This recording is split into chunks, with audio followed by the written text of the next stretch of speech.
नमस्कार भक्तों। आज हम एक ऐसे प्रश्न का उत्तर जानेंगे जो अक्सर लोगों के मन में उठता है। एक महिला ने प्रश्न किया कि आखिर हर जगह स्त्रियों को ही क्यों समझाया जाता है। मां, बहन, बहू और बेटी को कैसे व्यवहार करना चाहिए, इस पर प्रवचन दिए जाते हैं, लेकिन बेटों, दामादों या पुरुषों को उतना क्यों नहीं समझाया जाता।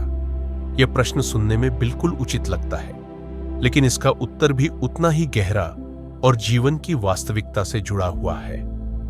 एक संत ने इस प्रश्न का उत्तर बहुत सरल उदाहरण से दिया। उन्होंने कहा कि जब कोई मां बाजार जाती है और घर में 2 बच्चे होते हैं तो वह अपने बड़े बच्चे को बुलाकर कई बातें समझाती है। वह कहती है, बेटा मोटर बंद कर देना, किसी अजनबी के लिए दरवाजा मत खोलना, छोटे भाई या बहन का ध्यान रखना। लेकिन क्या आपने कभी सोचा कि मां यह सारी बातें केवल बड़े बच्चे से ही क्यों कहती है? छोटे बच्चे को क्यों नहीं समझाती? क्योंकि छोटा बच्चा अभी अबोध है, वह इतनी जिम्मेदारी उठाने की स्थिति में नहीं है।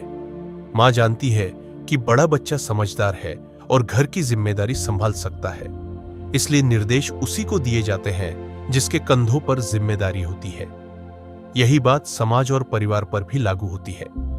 घर की व्यवस्था, घर का वातावरण, परिवार का संतुलन और रिश्तों की मधुरता, इन सबको बनाए रखने में महिलाओं की भूमिका अत्यंत महत्वपूर्ण होती है। इसलिए जब संत, महात्मा या समाज के बड़े लोग महिलाओं को समझाते हैं तो उसका उद्देश्य उन्हें छोटा दिखाना नहीं होता, बल्कि उनकी महान जिम्मेदारी को स्वीकार करना होता है। सोचिए, यदि बाहर कोई शत्रु हो तो उससे बचा जा सकता है, लेकिन यदि घर के भीतर ही कलह, द्वेष और अशांति आ जाए तो फिर कोई भी सुरक्षित नहीं रह सकता। घर को स्वर्ग बनाना हो या नरक, उसमें सबसे बड़ी भूमिका उस व्यक्ति की होती है जो घर की व्यवस्था संभालता है। इसी कारण स्त्रियों को अधिक समझाया जाता है, क्योंकि वे परिवार की धुरी होती है।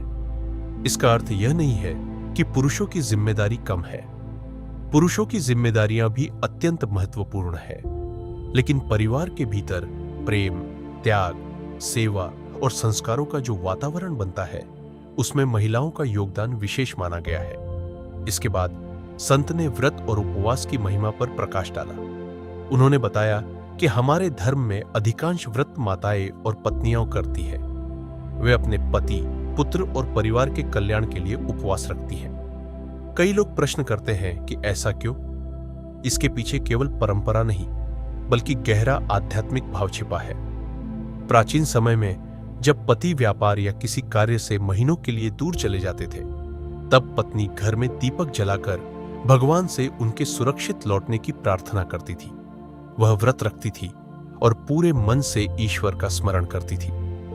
यह केवल एक धार्मिक कर्मकांड नहीं था, बल्कि प्रेम, समर्पण और त्याग का प्रतीक था। शास्त्रों में बताया गया है कि मनुष्य की आयु पर मुख्य रूप से 2 चीजों का प्रभाव पड़ता है, भोजन और वाणी। अत्यधिक भोजन और अत्यधिक बोलना दोनों ही जीवन शक्ति को कम करते हैं। इसलिए आर्षि मुनियों ने अन्न व्रत और मौन व्रत की परंपरा बनाई। जब कोई व्यक्ति एक दिन भोजन का त्याग करता है, अपनी इच्छाओं को नियंत्रित करता है और भगवान का स्मरण करता है, तो वह अपने भीतर आध्यात्मिक शक्ति का संचय करता है। इसी प्रकार मौन व्रत मन को शांत करता है और जीवन ऊर्जा को सुरक्षित रखता है।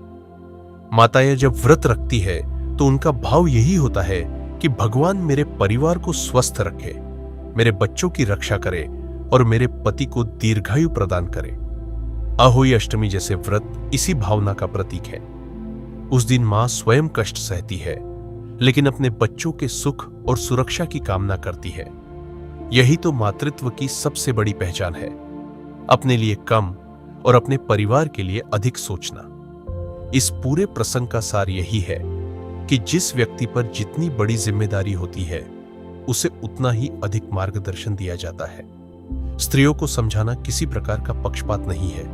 यह उनके महत्व, उनकी शक्ति और उनकी जिम्मेदारी की स्वीकृति है। वे परिवार की रीढ़ होती है। उनका त्याग, उनका प्रेम और उनका समर्पण पूरे परिवार को एक सूत्र में बांध कर रखता है।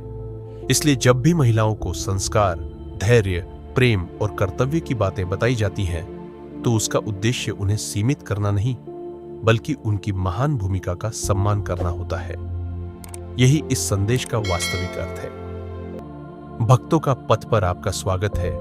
यहां हर कथा आपको सही दिशा, आत्मविश्वास और जीवन में आगे बढ़ने का मार्ग दिखाती है।